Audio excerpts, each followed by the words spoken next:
gente! Boa noite, tudo bem com vocês?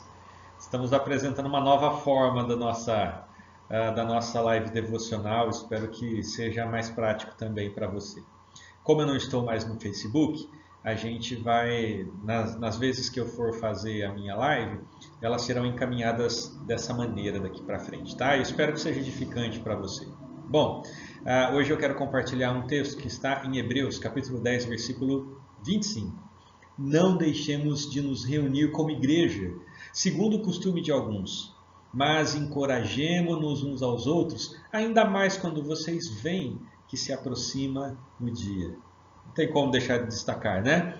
Não deixemos de reunir-nos como igreja, mas encorajemo-nos uns aos outros. Esses dias eu fiquei pensando, o que será da igreja após a pandemia? Uma das coisas que nós já temos certeza é que nada mais será o mesmo. A pandemia levou a sociedade a um colapso em vários aspectos. Há uma mudança, a construção de uma mudança que vai demorar algum tempo até que ela se realize plenamente. Então, voltar à igreja, nós já não voltaremos mais. Estão falando de o novo. A gente vai viver uma nova realidade, de novos tempos, aos quais nós teremos que aprender a se adaptar. Mas você já pensou sobre isso? O que será da igreja após a pandemia? Eu faço essa pergunta e quero que você pense sobre ela, porque se você for observar os contextos, você vai ver que se tornou mais nítido o horizonte das redes sociais. As pessoas estão olhando para as redes sociais de uma maneira diferente. Nós estamos descobrindo as diversas vantagens das redes sociais. Mas junto com isso, nós também estamos descobrindo que até aquelas desvantagens, agora elas nos parecem ser mais vantajosas. Por exemplo, assistir. E quando eu digo assistir, eu digo assistir literalmente o culto, porque é essa a impressão, não é? Quando a gente está diante da televisão, da nossa Smart TV ou do nosso celular, a impressão que nos dá é que nós estamos assistindo ao culto, literalmente, nos levando às vezes a perceber ou a sentir que nós não estamos mais prestando culto, mas nós estamos literalmente assistindo o culto. Nós nos tornamos um web telespectador, como eu disse, porque há um desafio que me parece que há uma sensação de que nós não estamos prestando culto mais a Deus. Segundo lugar, eu sempre penso na comodidade e o conforto local e temporal nesses nossos dias. E não temos como não refletir acerca disso, não é verdade? O quanto é mais cômodo essa situação que nós estamos. A comodidade da gente assistir o culto na hora que a gente pode, na hora que a gente quer. O conforto de assistir na nossa casa. Ora com uma pipoquinha do lado, ora com suco do lado, uma garrafinha de água do lado. Claro que somando a todas as interrupções, a todas as outras situações que são próprias de quando nós estamos em casa, e daí depende muito da gente ter disciplina para poder estabelecer os tempos. Mas a comodidade e o conforto local e temporal, isso tem nos seduzido de uma maneira muito profunda. Uma outra coisa que eu observo quando penso nessa pergunta, do virtual, que acabou descomprometendo muitas pessoas. Fala a verdade, quem é que não está gostando de escolher o melhor horário para assistir o culto? Quem é que não está gostando de poder escolher as programações das outras igrejas? Não é verdade? Você mesmo, na sua dinâmica, como que tem sido isso para você? as atividades das crianças acabam que nos descomprometendo ao horário de prestar culto. Os pais estão cheios de atividades, quase que eles mesmos voltaram para a sala de aula junto das crianças. E daí participar do culto nem sempre mais é possível, porque a agenda das crianças se tornou a agenda da família. Por outro lado, nós também temos a intensificação da agenda do lar por conta da presença de todo mundo. Agora está todo mundo em casa. As donas de casa estão ficando doidas. Aqueles que estão em isolamento estão ficando mais doidos ainda. Mas essa é uma realidade.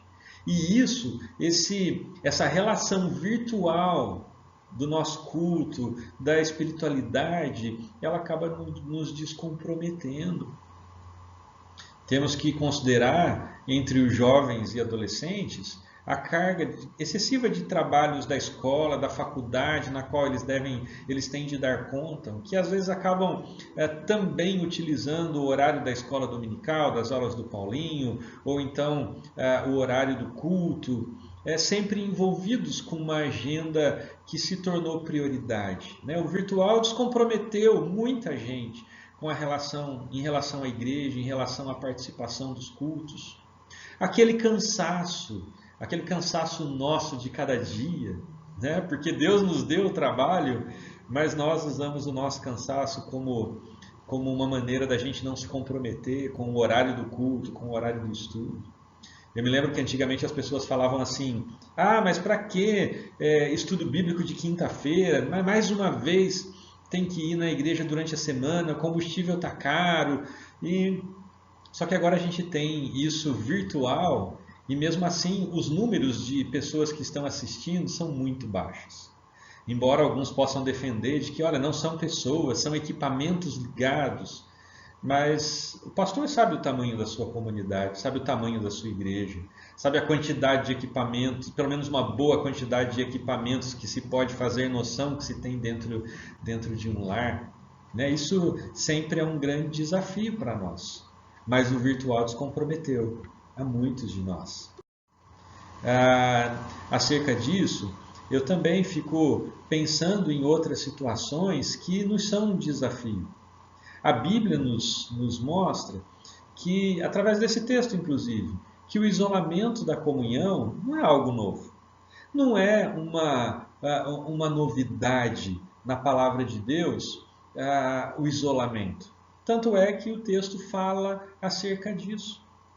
Hoje é por conta da pandemia que nós estamos vivendo, por isso estamos isolados.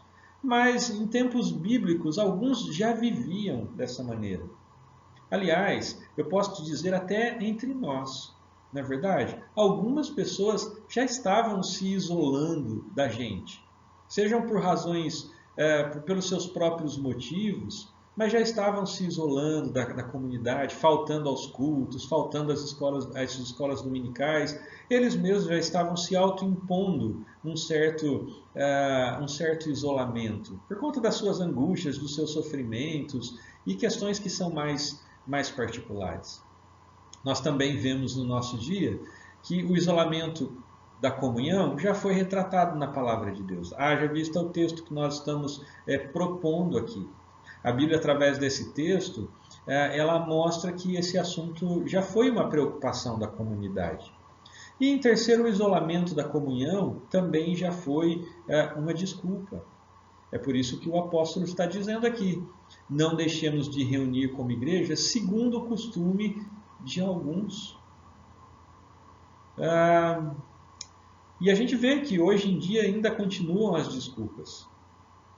Se há satisfação, a gente percebe há participação, há empenho, há investimento.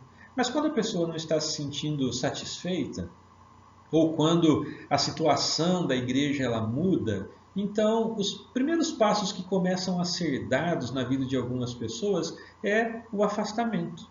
A insatisfação gera o isolamento. Por isso que eu disse logo no primeiro ponto que a comunhão ela não o isolamento não é novidade. Já aconteceu nos textos bíblicos e ele já acontecia antes mesmo da pandemia ser decretada. porque há uma autoimposição do isolamento quando nós não nos sentimos satisfeitos, né? Isso já é parte do histórico da vida da igreja. Bom, mas a Bíblia também nos orienta a partir desse versículo que vemos, que eu estou propondo aqui para nossa reflexão, nos orienta a insistir na comunhão presencial.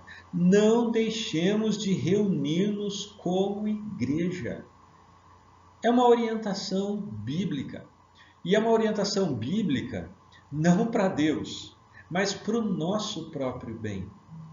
Aliás, antes de tudo, é uma instrução de Deus para nós, para a gente insistir na comunhão presencial, porque ela é extremamente importante, necessária. Ela é a partir dela que se emana, se revela e se modela o corpo de Cristo na vida da igreja. Em segundo lugar, o texto também nos ensina a não permitir que o circunstancial se torne definitivo. A segunda parte do versículo diz isso. Olha, segundo o costume de alguns. Pode se tornar um costume esse momento que nós estamos vivendo. Esse isolamento no qual nós estamos, que está sendo imposto sobre nós, a gente pode se acostumar com eles por conta do conforto, que eu já falei agora há pouco. E nós não podemos permitir que essa situação circunstancial se torne definitiva na nossa vida, porque alguns crentes do passado permitiram que isso acontecesse. Permitiram que coisas circunstanciais se tornassem definitivas. E você conhece a sua humanidade, sabe bem como nós somos. Assim como nós tornamos muitas manias definitivas na nossa vida, assim como nós permitimos que alguns pecados se tornem definitivos na nossa vida e permitimos que muitas outras coisas com as quais nós acostumamos e que com o tempo elas se tornaram cadeias nas nossas vidas. Então não permita que o circunstancial se torne definitivo. E somente a comunhão presencial nos ajuda ao desenvolvimento, ao crescimento, nos ajuda na caminhada da fé. Não se esqueça disso. Somente a comunhão presencial nos ajuda a perseverar na caminhada da fé. O dia está próximo, meus queridos. O autor diz isso. Encorajem-se uns aos outros, ainda mais quando vocês veem que se aproxima o dia. O dia do Senhor está próximo.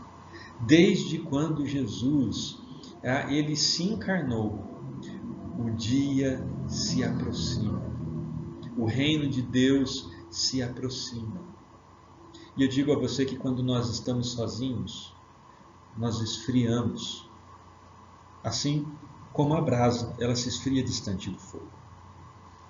E não acredite você que essas relações virtuais, essas manifestações de culto, de adoração virtuais, não acredite você que elas são saudáveis, porque elas não são.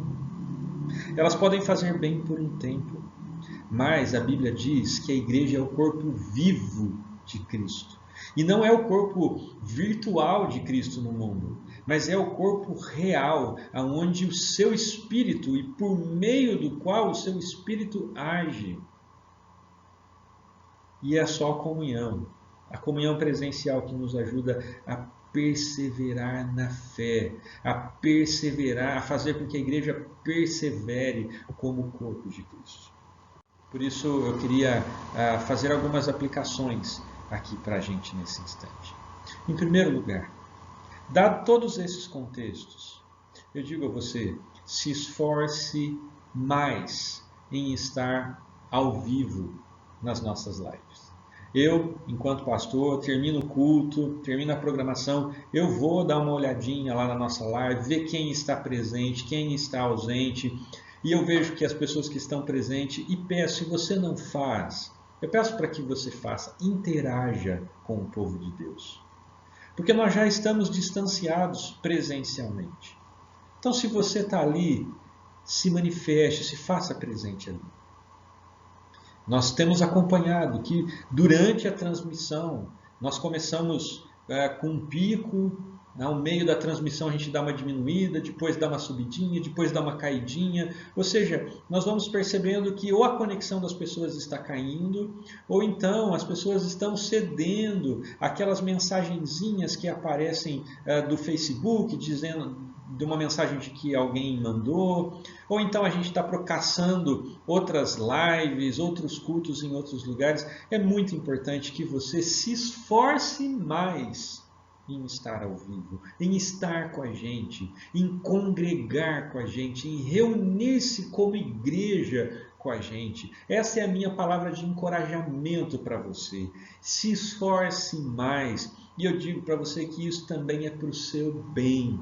Faça isso, se esforce mais. Em segundo lugar, reveja suas prioridades semanais e dominicais.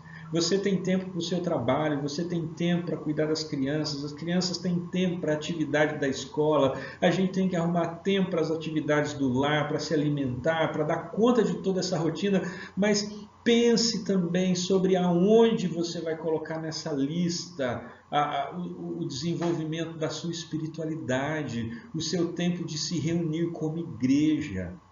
Eu já disse isso em outro momento, mas planeje o seu dia, organize o seu dia para que você possa ter esse tempo de disposição, de crescimento, de fortalecimento da sua fé, porque no dia mau é disso que você vai precisar, e para que os dias sejam bons, é disso que você precisa. Então, reveja as suas prioridades semanais e dominicais, esteja conosco ao vivo, participe, interaja junto com a gente, não deixe o Facebook roubar de você esse tempo de louvor, não deixe as mensagens do WhatsApp roubar de você esse tempo de adoração a Deus em comunidade, para que ao final de tudo isso você não esteja enfraquecido, você não se sinta desmotivado ou talvez até perdido no meio do caminho.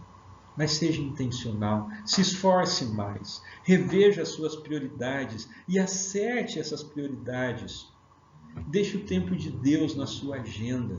Nós estamos proporcionando para você reflexão, nós estamos proporcionando a você a condição da igreja estar na sua casa. Aproveite isso, comprometa-se com isso. E eu digo isso para o seu bem, meu querido, eu encorajo você para o seu bem. E em terceiro e último lugar, interaja mais com os membros da igreja. Faça isso durante as nossas transmissões, mas mande um zap. Você certamente pode estar ligado com um grupo familiar. Como é que estão as reuniões do seu grupo familiar? Os seus líderes têm se esforçado em tentar manter esse vínculo com você? Se não, entra lá no grupo, no seu grupo familiar do WhatsApp, chama o pessoal, pergunta como é que eles estão, mas não deixe o vínculo se romper. Os líderes, eles têm entrado em contato com você, o líder do seu ministério, o seu professor da escola dominical, ele tem entrado em contato com você. Se ele não estiver fazendo isso, entenda, possivelmente ele está vivendo a mesma agenda que a sua. Mas entre você em contato com ele, pergunte se ele está bem, mas vamos nos reconectar, meus queridos. Não vamos permitir que apenas o tempo do culto seja o tempo do nosso encontro, mas as redes sociais trazem esse benefício da gente se conectar em outros instantes. Grave orações, mande para os seus irmãos, ligue para aqueles que você puder ligar, mas não deixe morrer a vida comunitária só porque nós estamos vivendo um tempo de isolamento. Não deixemos de reunir-nos como igreja, como é costume de alguns, mas encorajemo-nos uns aos outros, ainda mais quando vocês veem que o dia se aproxima. O que vai ser da igreja após a pandemia? Meu querido, ela vai ser a resposta daquilo que você está sendo aí na sua casa, nesses dias de pandemia. se você estiver cultivando uma espiritualidade de forma sadia, se você estiver dando prioridade ao estudo da palavra de Deus, à vida em comunidade, se você estiver interagindo com os membros dessa igreja, a igreja que vai se manifestar pós-pandemia será uma igreja forte. Do contrário, se esses não são os nossos exercícios, a igreja que vai se manifestar pós-pandemia será uma igreja fraca, subnutrida, adoecida. Por isso, não deixemos de reunirmos como igreja, mas encorajemos uns aos outros. Que Deus abençoe você, que Deus abençoe sua casa e abençoe a sua família em nome de Jesus. Um grande abraço a todos, beijo no coração. Até a próxima.